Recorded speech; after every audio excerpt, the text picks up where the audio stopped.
Hi, good day everyone. This is Mary Rose Casabar of MBA 1A, and I'll be reporting Chapter 3 of the book Advanced Research Methods by Mr. Marmelo Amante, Jesus Briones, and Florinda Vigonte, which is all about theoretical foundations.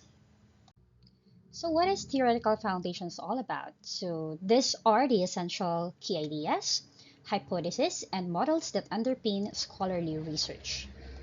They provide a framework for investigation and systematic study.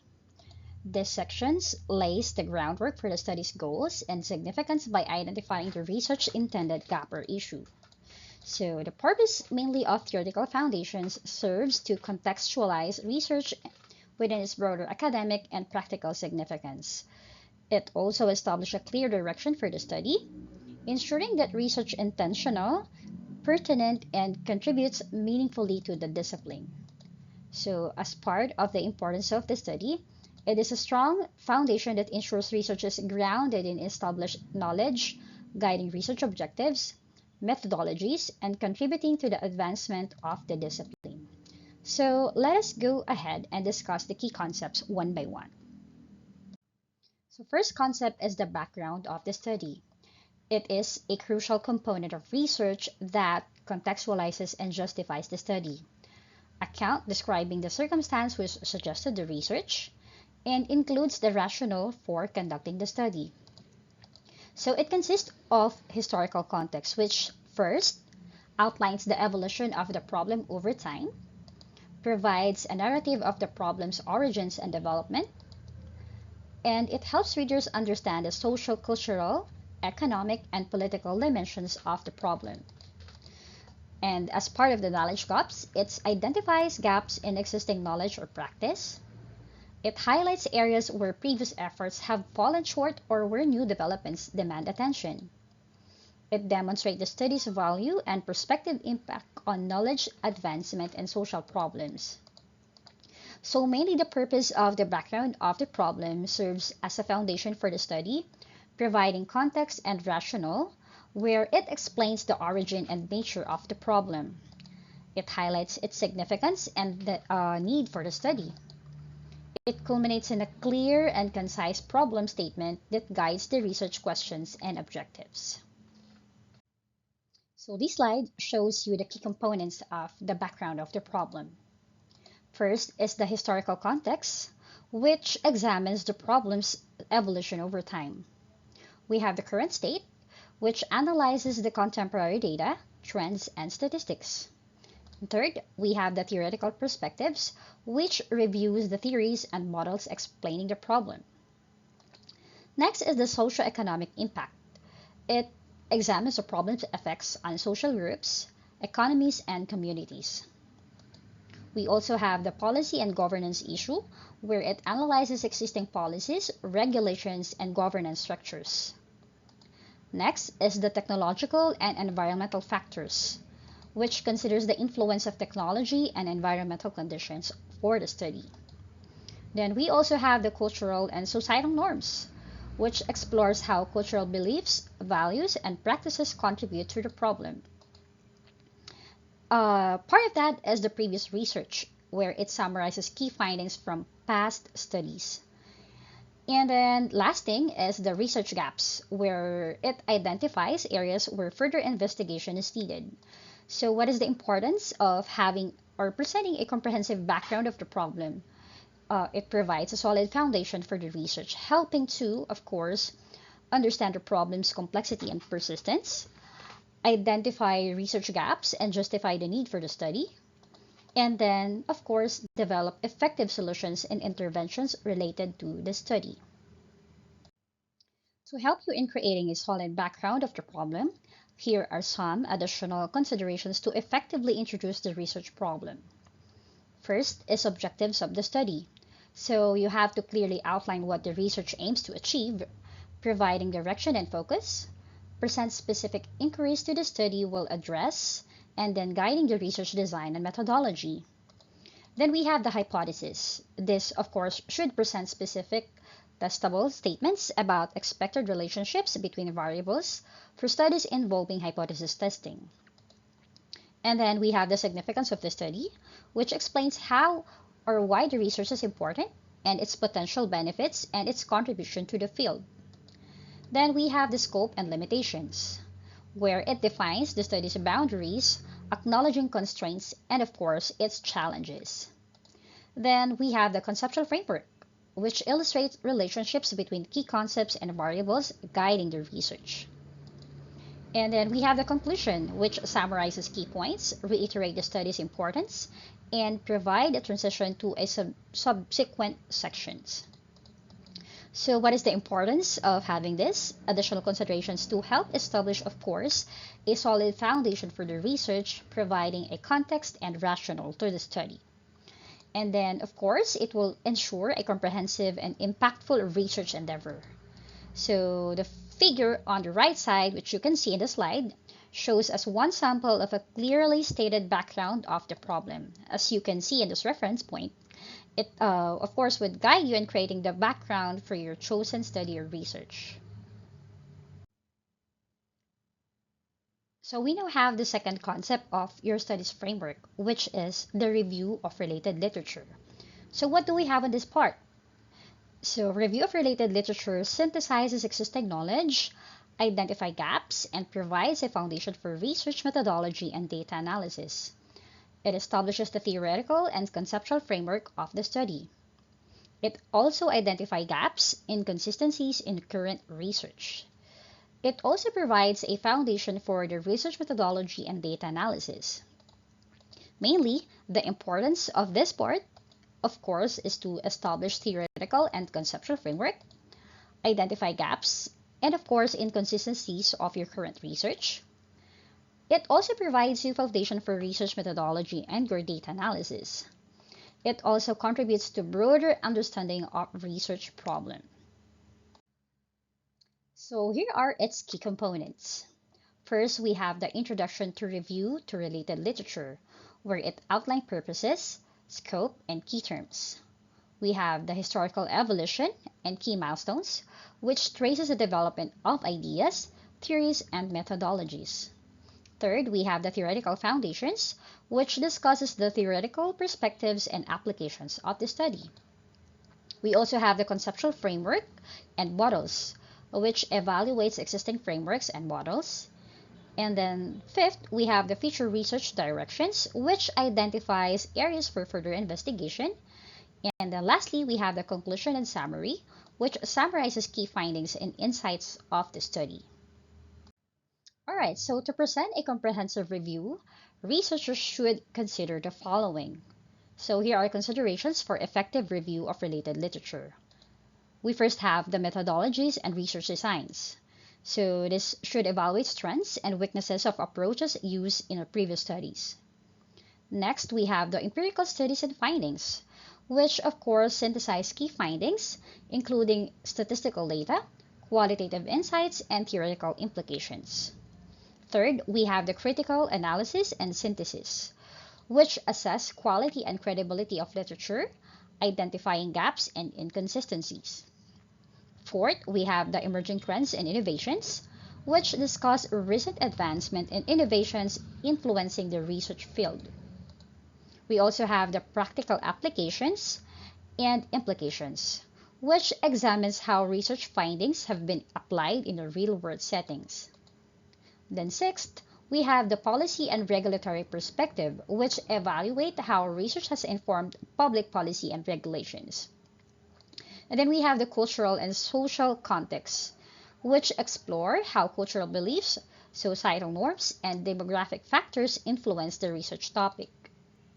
Then we have the ethical considerations, which addresses the ethical principles and guidelines governing research conduct and participant rights.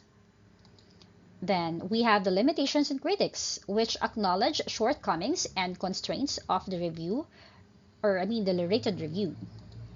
And then number 10, we have the integration into research framework, which ensure the literature review informs research questions, hypotheses, and conceptual frameworks. So by considering these factors, researchers can present a comprehensive and effective review of related literature that enhances the thoroughness and relevance of the study.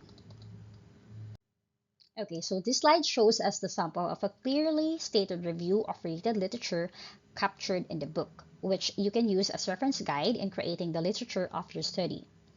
So as you can see, it discusses the theoretical perspectives and applications, ideas, theories, and methodologies based from previous studies, which is relevant to the chosen study. It also identifies areas for further investigation, key findings, and some insights of the study.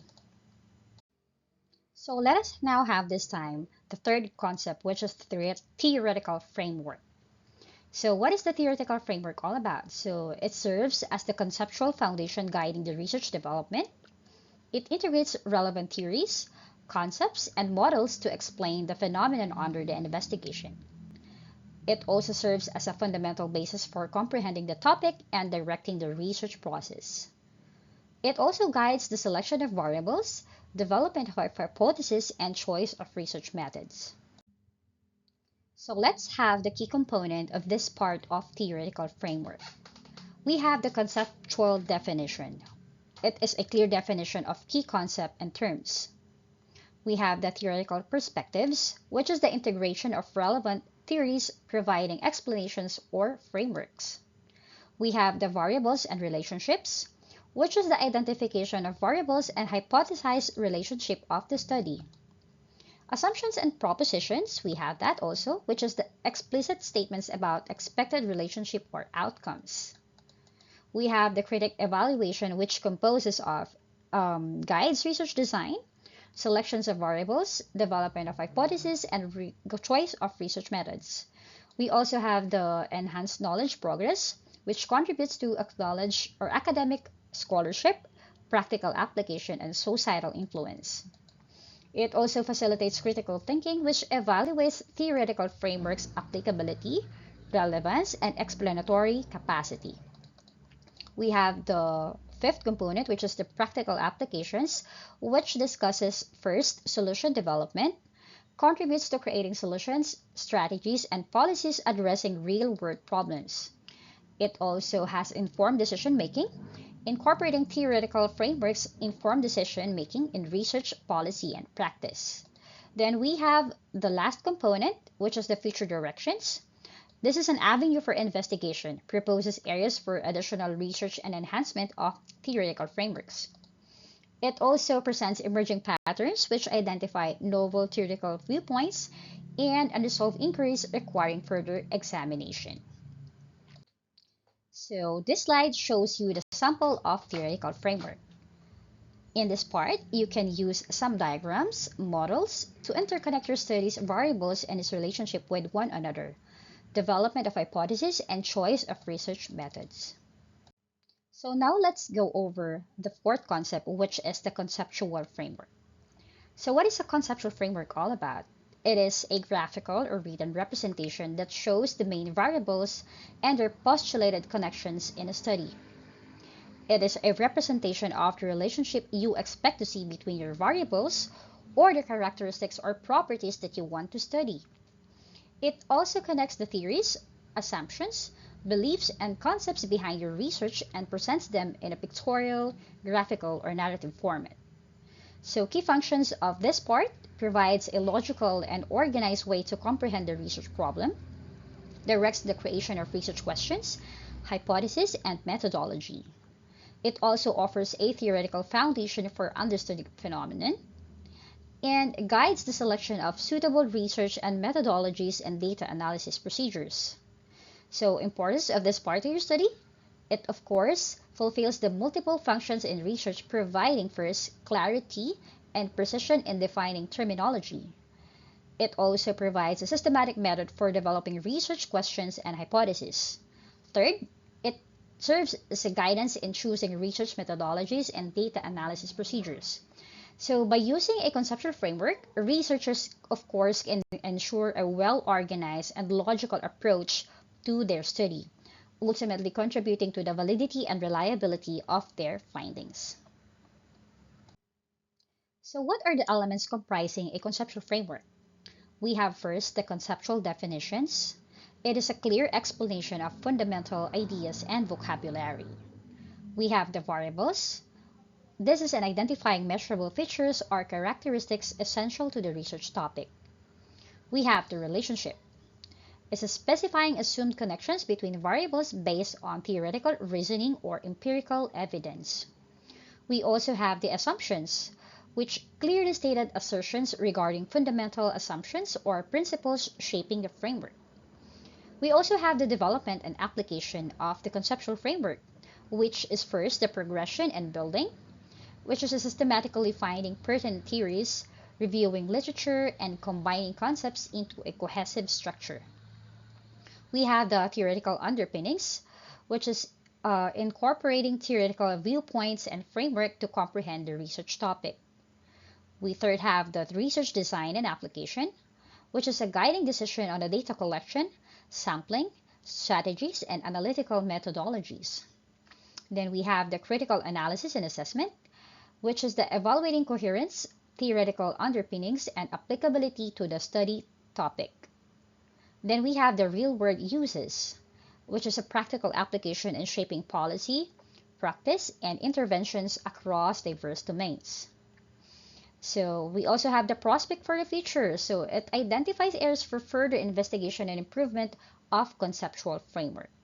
So by establishing a conceptual framework, researchers can ensure a systematic and logical approach to their study, ultimately contributing to the validity and reliability of the findings. So this slide shows you the sample of a conceptual framework. So as we can see, it also shows some diagrams and graph that shows the main variables and their postulated connections to the study. So let's now go over to the fifth concept, which is the statement of the problem. So what is the statement of the problem all about? A problem statement is a clear and concise explanation of the issue or deficiency in understanding that the researcher aims to address. It considers the practical implications of the research.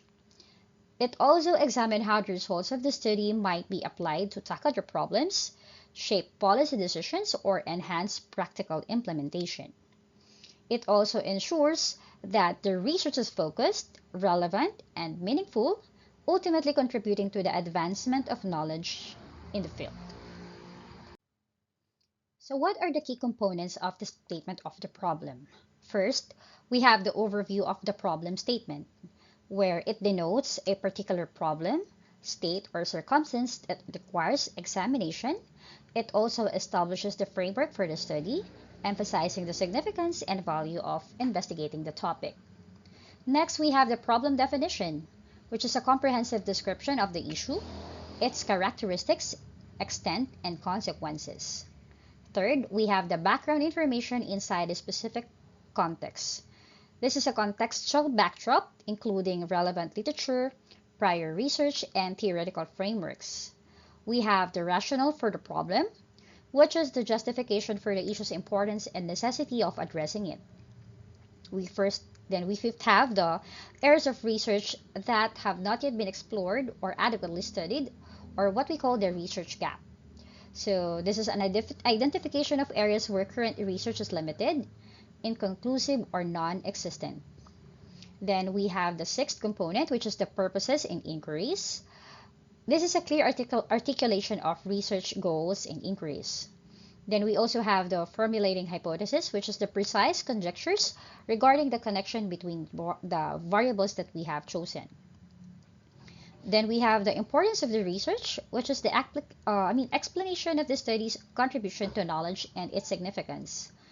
We have the integration of literature review, which combine pertinent studies and theories to construct a logical rationale for the research.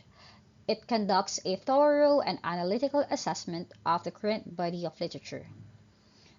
We also have the extent and constraints, which clearly define the specific elements of the problem to be investigated, establish the parameter of the research, including any restrictions or boundaries. We also have the predicted obstacles, which recognizes the probable barriers or difficulties that may occur during the study process. So, evaluating the potential impact of these obstacles and suggest tactics for mitigating concepts. Then we also have the contribution to knowledge. clearly expresses the study's contribution to knowledge, emphasizing how it will enhance the comprehension in the discipline, examining the theoretical, empirical, and practical impacts of the research, and exhibit how it will address the deficiencies in existing information. So mainly, the problem statement serves as the foundation for the research investigation, guiding the development of research objectives, hypotheses, and methodology.